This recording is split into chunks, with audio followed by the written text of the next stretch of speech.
Hello, everyone. My name is Dua Zafar, your podcast host for this series of Smart Talks powered by Lincoln University of Business and Management. This is a platform where we look at different topics from various industries and inviting experts so that we can enlighten ourselves with more information. Today's episode surrounds ourselves on the topic of electromobility and sustainability in the automotive world. We are embarking on a profound exploration at the crossroads of technological advancements and environmental responsibility within the automotive realm of electromobility. From the humdrum of electricity to the dance of the lithium ion batteries, we are currently at the finesse, at the crossroads, at the intersection of electromobility, sustainability, and business management. Together, we'll scrutinize the holistic eco footprint of electric vehicles, meticulously tracing their lifestyle and their inception to their asphalt. To guide us through this enlightening journey, we are joined by a luminary in the field. Today's guest is a truly remarkable person in sustainable transportation and business strategy. Joining us today is Mr. Kivanc Karayol, a market director with a remarkable track record across 5 different nations. Mr. Kivanc's influence extends as the head of electromobility and sustainable growth for the Middle East and Turkey, where he's responsible for implementing electromobility and sustainable growth strategies across an expansive region of 10 nations. With over a decade at Volvo Group, his expertise in cross-functional business development and multinational context shines through his leadership strategies. He also serves as a mentor and coach, leveraging his experiences to provide guidance to members, coaches, partners, and clients. Please welcome Mr. Kivanc Karayol, a trailblazer at the intersection of sustainability, business acumen, and transformative leadership. Hello, Mr. Kivanc. How are you? Hi, Noah. Thank you so much. Thank you so much for having me. Now, I am very excited to continue this conversation about the topic that we have for today. So, given your background in electromobility sector, I want to first ask you, why is electromobility so important in this day and age? I think electromobility and sustainable development, transportation, and all these kind of topics have been important for a while. But mainly, probably the awareness of the people, the world, society, is much higher today compared to before. And unfortunately, we also started to see the negative impact of the climate change globally, worldwide. So as a result, we need to take an action right now. And if we don't take an action, it's going to be too late in the future. So therefore, today's importance is probably much higher than before in terms of a need of an action perspective. But if you ask me, it's always been very important. So it is just awareness of the society, organizations, institutions is much higher compared to before today. That is something that's to think about because climate change is definitely a pressing problem in today's time. So, if we own an electric vehicle, what are the key benefits that are arisen from that? There are a lot of benefits with the electric vehicle, even either it's a commercial vehicle or a passenger car that we are talking about. First of all, and probably the most important one is that, of course, all these vehicles generate zero tailpipe emission throughout the operation, right? So basically, it's the most environmental friendly option that you can offer to your clients and the society can have for the time being. Of course, especially a comparison with the internal combustion engines, ICE units, it's not even comparable. The second thing that we can talk about it is, of course, obviously, it's much more silent. So you're not going to be actually reducing the air pollution, but you will also be reducing the noise pollution on the streets and also for the society. Again, from the consumer perspective, the maintenance costs and the operation cost will be much higher compared to the fossil fuel engines.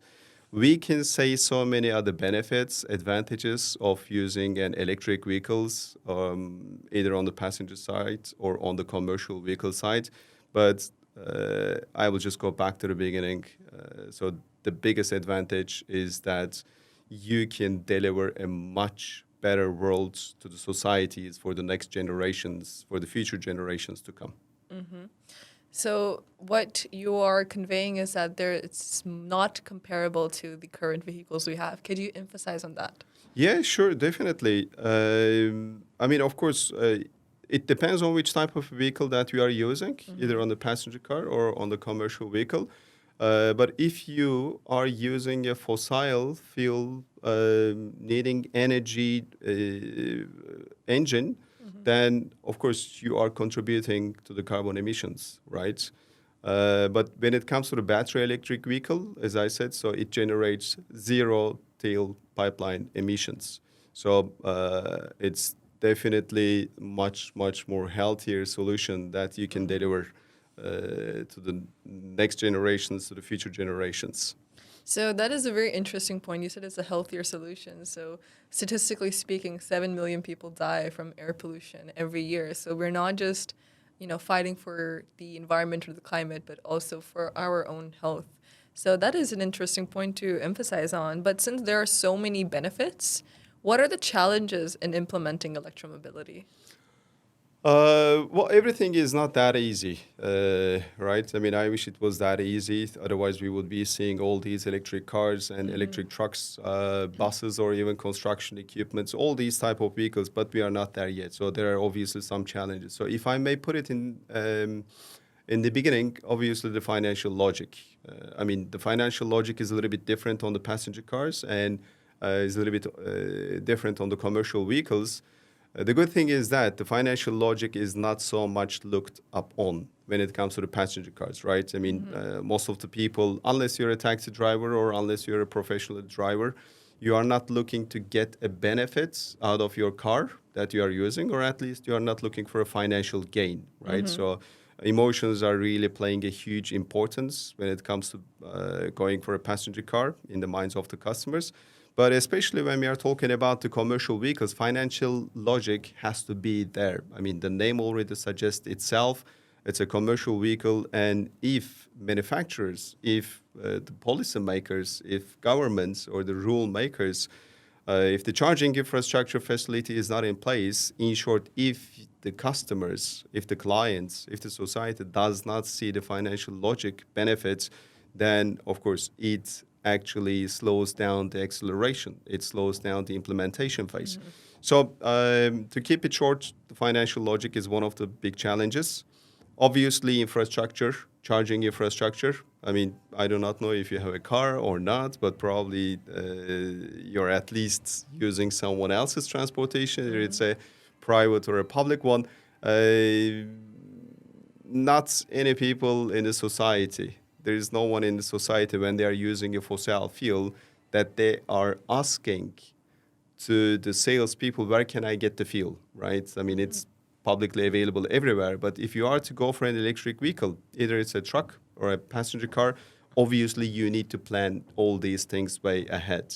And unfortunately, charging infrastructure is not as wide as compared to the obviously fuel stations, oil stations that we do have in the nation.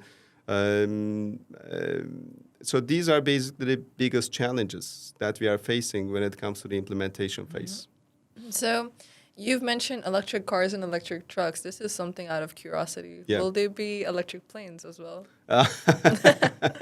That's a very good question. I really do not know if there was studies about it or not. But why not? I mean, Yeah, why why not? not? Probably they will need a massive amount of a battery. I really Yeah. do not know if the capacity could be manageable. But Yeah. why not? But we Why went not? to the moon. I think we can. Yeah, exactly. Why not? Why not? Yeah, so this is something that's a very interesting concept. Before, 10, 15 years ago, we'd put batteries in our remotes, and now they're on our cars. Yeah, exactly. Battery technology is developing a lot. I think you can just see the same development in any vehicle, in any device that you are using, right? I mean, right now we are living in a world that almost everybody are using mobile phones. I Yes. mean, just look at your mobile phone performance. I mean, in terms of talking hours, in terms of listening a video or a music or any type of thing that you can do on your mobile phone, how many hours or how many minutes was it able to survive 5, 10 years back and just look at the current status. I think it goes the same for all battery equipment vehicle, right? So the technology is definitely evolving and improving each and every day. So it's growing exponential day by day, I guess. Definitely, I think that's the right word to put it. It And grows exponential. that is something that's very interesting. Now with AI, it's probably going to grow even more exponentially since the calculations will be done faster. Exactly, definitely. I mean, AI, electromobility, and sustainable development are just integrated with each other, right? Yes. So I think we're going to be talking about how is the development in the globe, or especially in Middle East and UAE. But without going into the details of the numbers so much, I mean, the growth is not single digits. I mean, the growth is even way higher than double digits in terms of charging infrastructures, network, in terms of available vehicles, either truck or a passenger car. So the growth is massive. That is something that's very nice to hear when there are many climate crises that are constantly going about, but that there are also solutions that are not in single digits, but they are exponential. True. Now, you were mentioning about development in the Middle East and the UAE regarding electric vehicles. Could you elaborate on that? Yeah, I mean, we have a little bit a challenging situation in Middle East and Oh, in UAE in specific. I mean, you know that battery equipment vehicles or any battery equipment is not the best friend of the extreme temperatures, right? I mean, either yes. it's too hot or too cold, then the batteries actually not struggling, I would say, but it challenges the There usage is a risk. conditions. Exactly. So that is one thing in our region, in Middle East and UAE. But at the same time, I mean, of course, if you go to Europe or in many other parts of the world, the temperature can easily go down to minus degrees Celsius, right? So it's more or less does bring the same challenge on the battery performances. We actually did not start this journey as early as many other regions in the world. Obviously, Asia, especially China, I could say, a couple of different countries as well, Europe and North America. Started this journey a little bit earlier than Middle East and in UAE. Not from the manufacturer's perspective, but I think the society, and as a result of the society wish, I think governments and the local authorities were a little bit more involved in that journey in those regions. So we are a little bit maybe coming behind of those 2, 3 continents, but we are coming with the full speed. I mean, governments, local authorities, manufacturers, charging infrastructure suppliers. I think we are having a very, very nice collaboration and very positive approach that we are seeing from the government, local authorities. It's going with the full speeds. Are we there yet? No, we are not there yet. But we are having a lot of conversations with Ministry of Energy and Infrastructure, with DEWA, Dubai Electricity Water Association. The government, local authorities, policymakers are really putting their minds, everything, their financial strengths, and their authority strengths to make this happen for the whole nation. Especially considering since UAE is an active member in this conference of parties, and just including their speech, their agenda on climate change in order to tackle it, since we're seeing the effects in terms of the heat at the moment. So I would like to ask you about your role at Volvo Group, Middle East and Turkey. How are you contributing to the electrification of the automotive industry? Volvo Group is a big, giant, key player in the Yes. commercial vehicle industry and manufacturing. The company does have presence almost all around the world, Yes. and it's represented by the office in Dubai for its operations in Middle East and in Turkey. So we are looking after in total 14, 15 countries that we are working together with our business partners. Like in UAE, for example, I'm very happy and proud to say that Alphatame is our exclusive business partner for UAE in specific. And we do have different exclusive business partners in these countries that we are handling. Obviously, we are not only selling electric trucks. We will get there. We will get there, but we are not there yet. So obviously, we are also running the business for the internal combustion engines. So in short, when it comes to electromobility, of course, it requires a huge analysis, right? I mean, together with the engineering team, if there is energy on our customers' premises or in public stations, that we will be able to use that spare energy as a charging infrastructure need, or what we can do and how we can help our customers to kill that range anxiety that they have it, because either on the passenger car or on the commercial vehicle, drivers, people who are using these vehicles does have range anxiety. So what we are doing basically, in short, together with our business partners in each and every market, we are actually trying to promote, and we are penetrating the customers who are having ICE units, internal combustion engine units in their fleets, and trying to replace them with electric vehicles. So we are encouraging, we are running the complete business, and I'm happy to lead this development together with our business partners in the region. That is outstanding because you're replacing the ICE units and the internal combustion engines present within the vehicles, and you're replacing it with batteries. Yes. Not actually, not actually. I try to say that actually, of course, we are trying to promote electric trucks, electric vehicles, and we are trying to put it in front of the internal combustion engines. Okay. So yes, there are some organizations who are talking about that, but we are not there yet. So for the time being, either we offer internal combustion engine units to our customers or battery electric vehicle. Having said that, I don't know, maybe you might be having a question about on that part, but electromobility is not the one and only sustainable solution that Volvo Group is offering to its clients. So obviously we can work about the alternative fuels, biodiesel, and some other alternative fuels. Electromobility is not the one and only way for us to go for sustainable.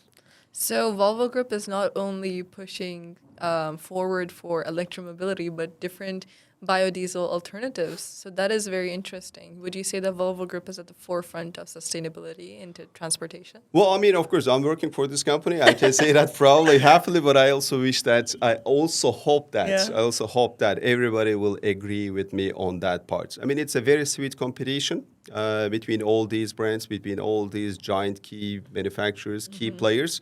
But if you just talk about the numbers, I mean, Volvo in Europe, for example, if I just give you an example, by far the market leader when it comes to the electromobility, right? And I really hope that we can continue with that pace and with that success even in the future.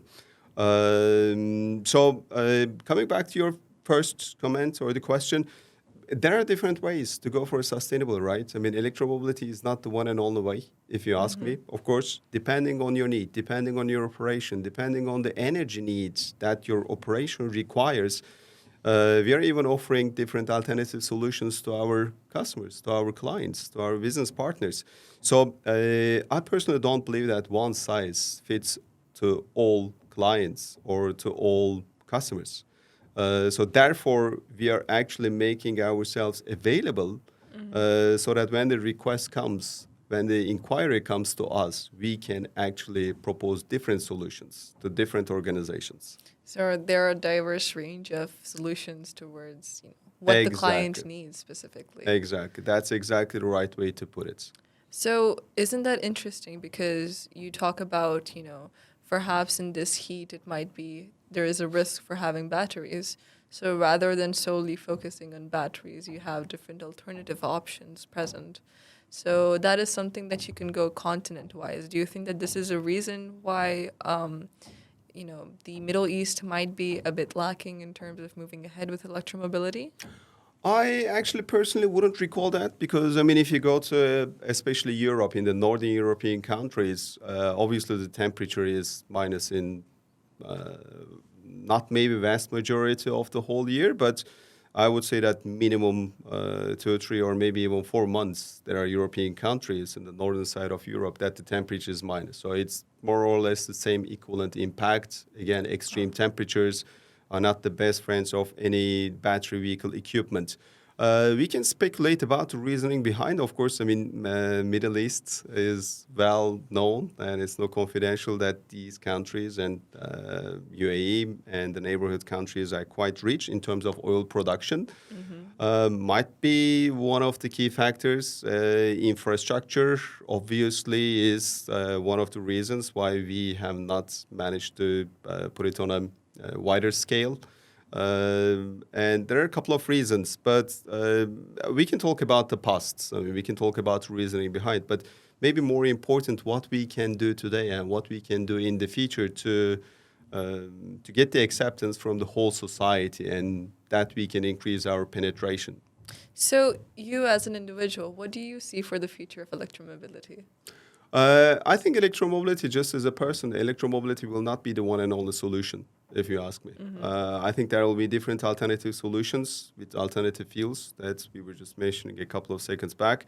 And fuel cell, hydrogen vehicles will definitely Yes. take their portion. I mean, it can be used either on the passenger car or heavy commercial vehicle applications. So if the customers, if the consumers requires a longer range, um, heavier weight, loads, requirements, demands, then hydrogen will probably be a better option than the electromobility. So again, maybe I'm going to be repeating myself, but at the end, I believe electromobility is just going to be one of the sustainable solutions that we will have in the future, and there will be different alternatives. So, speaking of these alternatives, there's electric car vehicles, there's hybrid vehicles, and then there's hydrogen vehicles. So, depending, first of all, to our viewers, could you explain the differences between them? Yeah, sure, exactly. Electric vehicle, I mean, just on the very basic level, it gets the power from the batteries. So you basically need to charge your batteries depending on the range and depending on the charging capacity that your vehicle can accommodate. When it comes to the hybrids, the main source is actually between battery.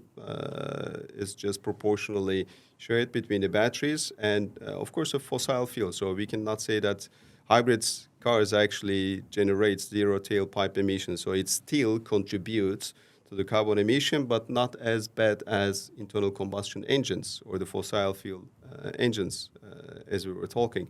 So when it comes to the hydrogen, this is probably the newest technology that most of the manufacturers are talking about. The main source is from the hydrogen. Each and every of these solutions having advantages and disadvantages. If you ask me at the end, again, initial cost is one of them. Range, finding the available charging stations for electricity, for hydrogen, and for hybrids. Well, sorry, for hybrid, as I said, you will not need to find any other charging stations than ordinary, regular fuel stations. But each and every of them have its own pluses and at the same time, maybe for the time being, have its minuses within itself. Definitely. Since there, right now you mentioned that there is progress occurring on this electromobility. There is progress happening in hydrogen fuel cells as well. True. Now, in terms of progress in electromobility, you mentioned previously that the Gulf, perhaps, since they're majoring practically in oil expansion, but they're still so keen on helping out in electromobility. So, what are your thoughts on this? Exactly, you are so right. We are regularly having conversations with almost all these local authorities, all the powerful local authorities. You can name it as Ministry of Energy and Infrastructure, DEWA, RTA, Road Transport and Authority. They are very helpful, and of course, they're also trying to create policies which does not only fit to one manufacturer, because I know the fact that they're having these conversations with different stakeholders from the society, with different manufacturers. So they're really trying to implement the best policies that the society will benefit at the end. Again, as I said, there are some challenges, but together with the rule makers, policy makers, uh, with the charging infrastructure suppliers, because let me just say one thing, electromobility or this ecosystem is not as simple as the fossil fuel engines. I mean, you Yes. need to you need to have the buy-in from almost all stakeholders just to be able to cut down the gap between the initial costs for the electric vehicles and fossil fuel cars, ICE units, let me put it in that way. you need to have a little bit incentives. And policymakers are the ones who can help us with that one. Charging infrastructure is another challenge. Obviously, manufacturers, charging infrastructure companies are helping on with that one. Last but not least, consumer behaviors. Of course, consumers are also need to be ready for the change. And within all these conversations, all these topics that we are having, I think we should be having the same target that we can deliver a better world for the future, for the next generations. And unfortunately, we cannot do it with the fossil fuel engines. We cannot move forward with, the amount of CO2 production that is going Yes. on.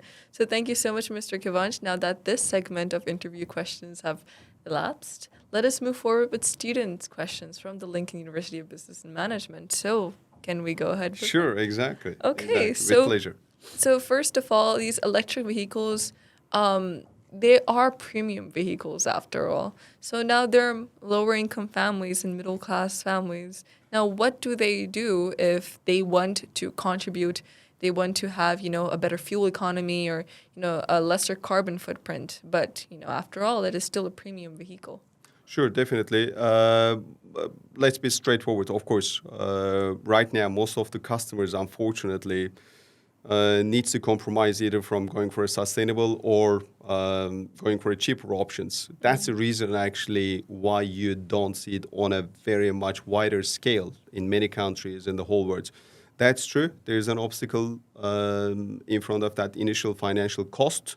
But not everything is about buying an electric car or electric vehicle, right? So as a consumer, that we can actually look into ourselves and we can also measure our even behaviors. I mean, I can even name about the eating habits. I can even name about ordering habits, online purchasing habits, because whatever the action that we take since the time that you wake up and start in a day till the time that you go to bed, just have a look at all the actions that you are also contributing. Maybe not with a vehicle, but with the requests that you are putting or not, that you're also contributing to the carbon emission. Or if we are sensible, if we are cautious, and if we have enough awareness, if we have the educated mindset on that part, then we can take the right actions. But if you are talking about a purchasing of a vehicle, that's a true for the time being. It is not so easily affordable for the vast majority of the societies in many countries. So would you suggest alternatives such as hybrid vehicles for the time being, at least, since they're not as premium as electric vehicles? I do suggest actually to go for any other solution than fossil fuel engines. Anything, if you ask me, of course, whatever the solution, whatever the option that the customers go for, each and every action counts at the end, right? I mean, Yes. each and every drop is helping to have a better life and cleaner air for the next generations that we will be having. Yes, obviously, I mean, any other solution than internal combustion engines with a fossil fuel energy supply is better. That is something we should all think about, because if you look at it from this perspective, for now we might be in middle class or perhaps lower income, but if we as society we move towards non-fossil fuel alternatives, then we are at less risk of being displaced in the end, True, in the true, long run. true, So that is something to think about. true. So, this is the last question that I have for you in this interview. And that is, even people who have electric vehicles, the charging stations is, the number one concern. So if people are living in apartments or they're farther away, I imagine on the way to the charging station, they're out of battery or maybe some other concerns. So what other constraints go on over there? Exactly. It's a very important question, a very, very important question. What we are doing, doesn't matter whatever we are doing, still that anxiety will be there till the solution comes in place for everybody. But how we are trying to help to find a solution and to reduce that anxiety on the customers. Obviously, our engineering teams have the capability to go to the premises, apartments, either it's a townhouse, villa, or a commercial area that we can check, is there any excess energy? Is there any excess or spare energy available in their places? It boils down for us to make that analysis and study, but also it boils down a little bit to the energy supplier for the countries that we are working with, right? For example, Dubai Electricity and Water Association in Dubai. So we can provide that option to our customers. When it comes to the charging infrastructure, yes, definitely. I mean, it's still a big challenge, big concern. And it's one of the obstacles that we maybe cannot grow as the way that we want to grow. I mean, even though the growth is in double digits, exponential, but obviously we would like to see a much, much faster growth, right? So this is one of the obstacles. What we are doing, we are having very serious conversations on that with Ministry of Energy and Infrastructure. I know their plans. I know by 2025, the target is to grow the current charging infrastructure by more than 60% just in 1.5 years. Will it be good enough? I think it's still not going to be good enough, but we are having all the required conversations, all the important conversations with politicians, rule makers, policymakers, and we're also having a coalition within the manufacturers, like in Europe, for example, how we can build up the own infrastructure, charging infrastructure for the customers and the society. But yes, it still is a big obstacle in front of the customers. So it's so interesting to hear how you as a market director at Volvo Groups, you're not just focused on, the industry and manufacturing or direction, but also you're involved in, policy making and indirectly at least, and helping out in the dialogue and the discussion in the European coalition, as you previously mentioned. So it's quite fascinating because you say 60% growth in 1.5 years, and perhaps you say that's not enough, but since we have that 2030 target line in time, hopefully we will be achieving that. Exactly. UAE government, Dubai government recently announced their targets, ambitious by 2050. The ambition is to have 50%. I'm talking about UAE in specific. By 2050, the target intention is to have minimum 50% of the vehicles as electric vehicles in UAE and in Dubai. So these are very ambitious targets. Yes, the electromobility and all this journey is a little bit very complex ecosystem. So there are a lot of key enablers. So it's not just only manufacturers and the oil producing companies like in the ICE units, as I say it. But of course, we are trying to touch up on each and every stakeholder that we can accelerate, that we can have a much faster and much better options that we can provide to the clients at the end. That is very great. It's exciting to see that major corporations like Volvo Groups is so actively taking part in the the call for climate solutions, and they're also going planet over profits. They have these green initiatives as well. So thank you so much, Mr. Kivanc, for answering our questions. And there you have it, dear listeners. What an enlightening conversation we had in today's episode for Smart Talks powered by LUBM. Our expert guest has provided us with a wealth of insights into the fascinating realm of electromobility and its profound impact on sustainability within the automotive industry. The convergence of technology and sustainability is paving the path for a greener and much more efficient automotive future. As we've learned today, electric vehicles are not just a trend, but a pivotal solution that's shaping the landscape of transportation on a global scale. And indeed, the road ahead is exciting, and Smart Talks by LUBM will be here every step of the way to keep you informed and immersed in these transformative discussions. Don't forget to subscribe and stay tuned for more insightful conversations that drive us towards a smarter and much more sustainable world. And once again, thank you so much, everyone, for joining us today. Remember, the journey to a cleaner and much more sustainable future starts with every single one of us making informed choices. Every choice we make matters, whether it's the vehicles that we drive or the energy sources that we use. Together, we can create a better world for generations to come. Until next time, keep learning with Smart Talks, powered by Lincoln University of Business and Management. Thank you. Thank you.